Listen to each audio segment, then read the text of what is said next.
বাংলাদেশের ইতিহাসে মনে হয় এই প্রথম যে কোনো বাস সরাসরি ফেরিতে না উঠে নদীর ভিতরে ডুবে গেল। এটা ড্রাইভার এবং হেলপারের ব্যর্থতার কারণে এই ধরনের ভুল বারবার হতে পারে। অবশ্যই ড্রাইভার এবং হেলপারদের এতগুলো প্রাণ নিয়ে তাদেরকে এভাবে ছিনিমিনি খেলা উচিত হয়নি। ড্রাইভার যদি প্রপারলি এই ফেরিতে উঠাতো তাহলে এই ধরনের কাজ হতো না। হেলপার হয়তো তারা অভিজ্ঞ না। এই ধরনের কাজ, ঝুঁকিপূর্ণ কাজ কেন হেলপারকে দিয়ে করতে হবে?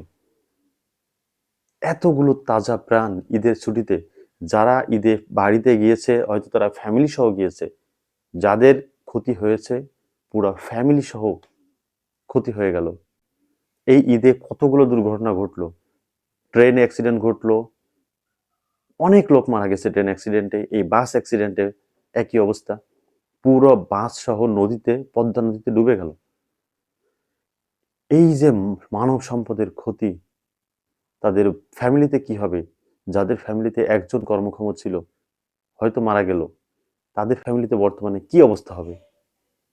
এই ধরনের ভুল, একটি ভুলের কারণে অসংখ্য প্রাণ বিলীন হয়ে গেল।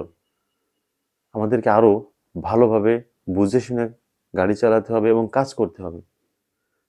অনেক অ্যাক্সিডেন্ট ঘটছে এই ঈদে, মানে অকল্পনীয়।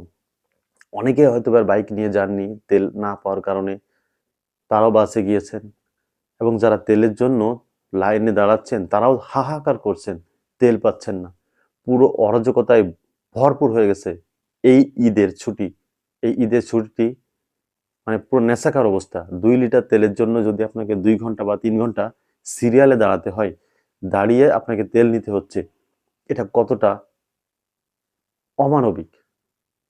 আমি খুলনা থেকে ঢাকা আসার সময় একটি পাম্পে সিরিয়াল দিয়ে মাত্র 100 টাকা তেল পেয়েছি।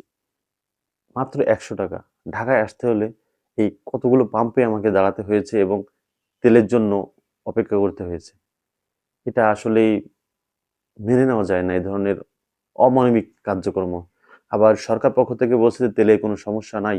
তেলের যদি সমস্যাই না থাকে তাহলে আমরা কেন 100 টাকার 200 টাকার তেল দিচ্ছি? কেন? যখন মানুষ 100 টাকা 200 টাকার তেল পাচ্ছে তখন মনে করছে তেলের সংকট সামনে চলে এসেছে, তেলের মহাসংকট। তা না হলে 100 টাকা 200 টাকার তেল কেন দিবে? এই জন্য তারা বারবার তেল নিতে যাচ্ছে। যারা 200 টাকার তেল নেয় তারা এখন 500 টাকার তেল নেওয়ার জন্য একটা থেকে দুইটা পাম্পেও সিরিয়াল দিচ্ছে। কিন্তু একটি কারণে, যে কম কম তেল দেওয়ার কারণে। এই ধরনের কাজ না করে যদি তেল থাকে তেল দেন, যদি তেলের দাম বাড়াতে হয় বাড়ান, তেলের দাম বাড়িয়ে সবাইকে তেল ইনশিওর করেন, তাহলে দেশের এই অস্থিতিশীলতা থাকবে না আমার মনে হয়। আপনাদের কি মনে হয় অবশ্যই কমেন্ট করে জানাবেন। ভিডিওটি ভালো লাগলে অবশ্যই লাইক, কমেন্ট এবং চ্যানেলটি সাবস্ক্রাইব করে রাখবেন। আসসালামু আলাইকুম।